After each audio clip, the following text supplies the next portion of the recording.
رسول الله قلبي يحبك في فؤادي لك علاقة قوية يا رسول الله.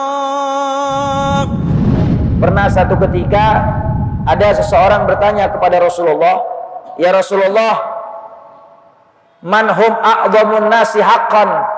Sesungguhnya siapa orang yang paling besar haknya untuk kita berikan kepada mereka?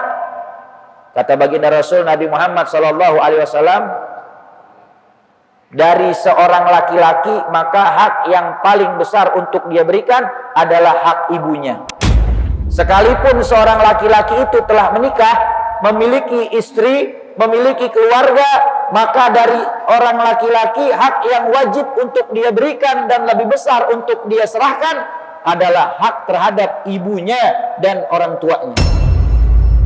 Tetapi kata Rasulullah, apabila dari seorang wanita, maka hak yang teramat besar dia tunaikan dan dia serahkan adalah kepada suaminya.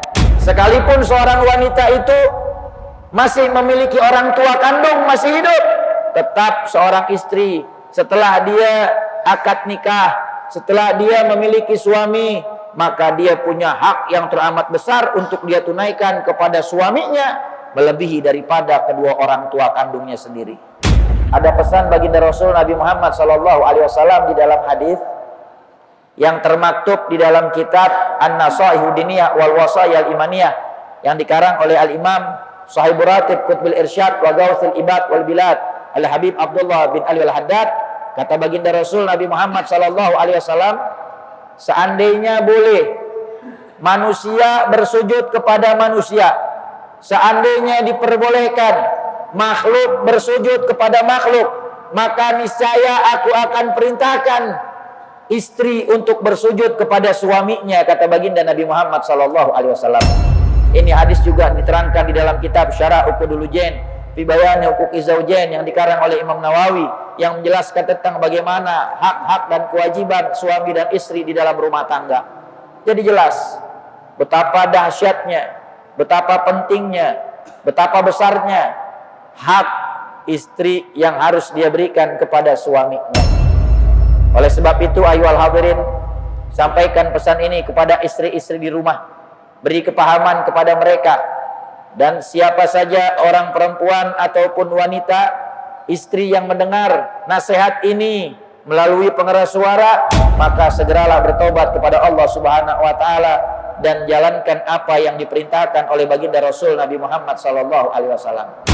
Tetapi kan zaman sekarang kalau kita perhatikan, perempuan ketika dia sudah keluar rumah, ketika dia sudah bekerja, ketika dia sudah punya penghasilan, ketika dia sudah punya kegiatan di luar, maka banyak sekali kewajiban dan hak yang tidak ditunaikan di dalam rumah tangga terhadap suami dan anak-anaknya.